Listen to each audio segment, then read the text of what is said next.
I woke up at 2:47 in the morning to the buzzing of my phone, a security camera alert flashing on the screen. There was Patricia Whitmore, the so-called queen of our HOA, out there with bolt cutters snapping the lock clean off my root cellar. Flashlight in one hand, designer purse hanging off her arm, she just walked right down into that cellar like she owned the place. The very same cellar I built myself, pain and all, after my back gave out and my days in the Marines were over for good. She thought nobody was watching, but honestly, I'd been waiting for this night for months. It all started with those nitpicky violation letters, grass a tenth of an inch too high. Threats of daily fines, demands that I tear down an unauthorized structure on land my family has held for 3 generations. Patricia even bragged to the other board members about making an example out of the non-compliant veteran, as if standing my ground was some kind of crime. That night she finally crossed the line and walked right into the trap I'd set. Let's just say the ending wasn't something she could wriggle out of with a phone call or a favor from her husband. And really, if your HOA president ever broke into your house at 3 in the morning, how calm would you stay? This is just the beginning of the coldest, wildest HOA story I ever lived through. My name's Marcus Sullivan, but most folks call me Mac. I'm 52, a disabled Marine living on VA benefits in Millbrook Heights, Kentucky, what used to be farmland before developers carved it up into a suburb. My 3 acres sit right in the middle, the last stubborn patch that didn't get sold off. That cellar, I built it myself, took 8 months, 15 minutes at a time whenever my back allowed. That's my independence down there. When the VA check runs short, I can live off what I put up myself. Pickles, canned tomatoes, all of it. The smell, cool earth, mason jar, rubber, a little musty, but good, smells like freedom to me after everything I've been through. Then came Patricia, 48, been running the HOA for 6 years, a real estate pro with a white BMW that says sold for you on the plate. She's got those fancy acrylic nails that cost more than my grocery bill for the month and wears perfume I couldn't pronounce if I tried. Always name drops her husband Rye, the county commissioner, like it's a magic shield. Until, of course, she picked a fight with the wrong person. First time she showed up, I was out in the yard tending my tomatoes. I hear heels clicking on the gravel, sharp, steady like a countdown. I turn, and there she is, in a power suit, clutching a clipboard and staring at my cellar like it personally insulted her. No pleasantries. Just hands me a violation notice. Unsightly agricultural structure diminishing property values. $50. 30 days to tear it out. My cellar had been there 2 years before her HOA even existed. I asked her, "Doesn't that grandfather me in?" She smiled that icy smile and said, "Not according to current standards, Mr. Sullivan." The way she said background, she meant Marine. Or more likely, problem to be solved. But here's the thing. Marines don't just roll over. We wait, we document, and we hit back when the time is right. From then on, the fines kept coming, overgrown grass by a hair-faded mailbox paint hose, visible from the street. $75, $75, $75. In 2 months, I racked up $425 in violations for stuff she made up on the spot. But what really worried me was how she'd keep walking my fence line, taking pictures, measuring everything, scoping out the ramp and especially my lock. She was planning something bigger. Then April rolled around, and here comes the next move. County building inspector shows up with a buddy and a camera so expensive it'd make your head spin. Complained about unpermitted construction. They took their time, snapped 47 pictures, but didn't check a damn thing about actual safety. That wasn't an inspection. That was a scouting mission. I asked for paperwork. They danced around it, then finally left. I went down to the courthouse and dug through public records. Sure enough, Whitmore Holdings LLC development application, 5 acres, including mine. Patricia wasn't trying to nickel and dime me. She was mapping out how to force me out for a fat payday. Next week, the electric company showed up.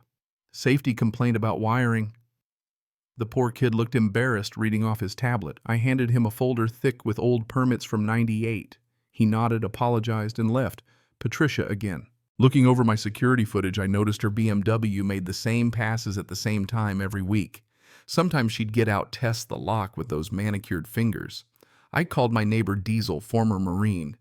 "Time for that security upgrade, man." He just laughed and said, "Guess you're expecting company." May came and the mind game started. Anonymous letters talking about the unstable veteran and neighbors being concerned. Mrs. Henderson's sweet lady from next door showed up all anxious, saying Patricia was worried about my mental health. I just grinned and told her Patricia was the only one here acting unstable, but I knew Patricia was working hard to turn the neighborhood against me, paint me as dangerous so nobody'd question her. Soon the county health inspector knocked food safety violations. Brenda, nice lady, looked as tired of it all as I was. One step into my cellar and she laughed, said it was cleaner than her own pantry. Turns out the anonymous complaint was filed half an hour after I refused Patricia's request for an archaeological survey. I asked Brenda what happens to people who keep filing fake complaints. That's a misdemeanor, sometimes a felony. I started making a file. Then came the neighborhood BBQ. Diesel dragged me along. If you skip, Patricia owns the story. Sure enough, Patricia worked the crowd whispering about my isolation and difficulty adjusting. But when she tried to rope in Diesel, he shut her down cold right in front of everyone. What Mac's struggling with is you harassing him for building a root cellar. Patricia's face went white as chalk. Monday morning, I found my truck tires slashed. Not random, neatly done, meant to strand me. The sheriff shrugged, said it happens all the time. Then I got a call from the VA, reports of behavioral changes, concern about my ability to maintain stable housing. Patricia using her husband's job to try to get my benefits cut off. That's a federal crime. I called up Sarah Finley at the Disabled Veterans Legal Aid Clinic. She said we need to get the feds involved. People like her, when they're cornered, they get reckless. The real turning point came at the courthouse. I overheard Patricia talking to a suit from Marcus Capital Group all about how final approval depends on clearing the Sullivan property. She started talking about unfortunate accidents, gas leaks, collapses, the works. I got it all on tape. Conspiracy, fraud, bribery, enough to bury her project for good. Sarah said, with this, no developers touching her project. Patricia's facing years in prison. Knowing she was desperate, I finished the trap. Upgraded cameras, infrared audio, remote locks, the works. Cameras in birdhouses, motion sensors, hidden steel deadbolts controlled by my phone. I rehearsed everything. Patricia breaks in, I lock her in, call the cops, done. I called Patricia, hinted at some family secret hidden in the cellar. Let her greed do the rest. Sure enough, 2:47 a.m., she shows up, cuts the lock, sneaks down the stairs, and starts searching for treasure. I watched her on the monitor, then tapped my phone. Deadbolts locked with a soft click. Took her 4 minutes to realize she was trapped. She started yelling, pounding, threatening lawsuits, then begging, I'll drop the violations, just let me out. When she started to panic for real, I called the police. I've got a burglar locked in my root cellar, safe and secure, just waiting for you. The cops showed up, watched the footage, saw the broken lock and bolt cutters in her hand. Patricia screamed about kidnapping. The officer just shook her head and slapped the cuffs on. You're under arrest for breaking and entering, criminal mischief, and possession of burglary tools. That sound might be the best I've heard in years. 6 weeks later, Patricia pled guilty. 18 months in state prison, 5 years probation, $25,000 restitution, lost her real estate license, marriage in shambles, development dreams gone. The neighborhood changed overnight. No more walking on eggshells. We elected a new HOA president, somebody fair who asked for input, not obedience. My cellar became the neighborhood's legend, where the kids learn how to pickle vegetables and stand up to bullies. But honestly, the real victory, Patricia spent half a year trying to prove a disabled vet couldn't stand up to power and money. She was dead wrong. So if you ever find yourself fighting a neighborhood tyrant, document everything, know your rights. Find your allies, and remember, bullies always show their true colors in the end. What about you? Ever had an HOA horror story or run in with a neighbor on a power trip?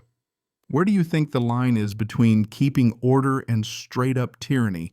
Drop your stories and where you're from in the comments. And if you want more tales of regular folks standing up for themselves, hit that subscribe. Because sometimes justice gets served ice cold in a root cellar at 3 in the morning.